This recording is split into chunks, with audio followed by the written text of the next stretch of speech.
Hello and welcome to my channel. Today we got a good video for you. We got a bike check video because I got a new camera and I was thinking of what kind of videos. I was like, I got a bike, might as well show it to you guys. Okay, so here it is.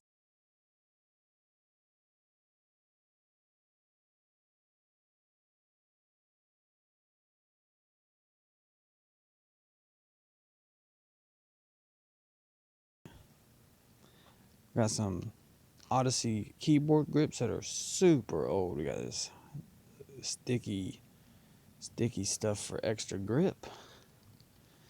Got the little camera mount, you know, because we do all our own shooting here. And these handlebars here are aftermarket Regent high bars, which are also Verde. See the logo there? We got the chrome ollie frame. That means this bike here is probably about 20 to 30 pounds, pretty light. The brakes are aftermarket. We had to get those aftermarket, and then we got to see the brand right there. These tires came with the bike.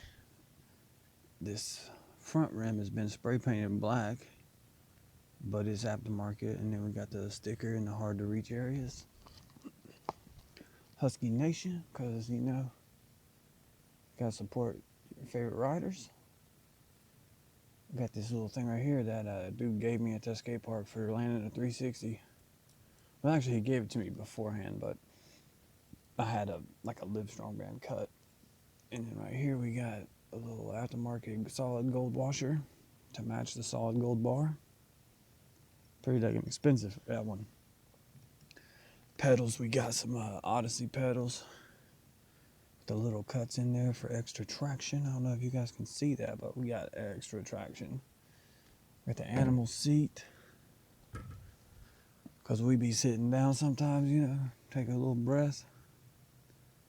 And the tires came with the bike. They are Duo brand.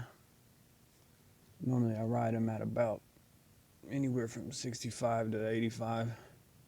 I can get up to 110 though, but that's a little bit too hard. 85 is about the most you want, I think. Let's see. Yeah, and that's about it really for this bike. I mean, it's a nice bike. A lot of wear and tear on it. I normally just do like bunny hops and stuff, but yeah, there you go.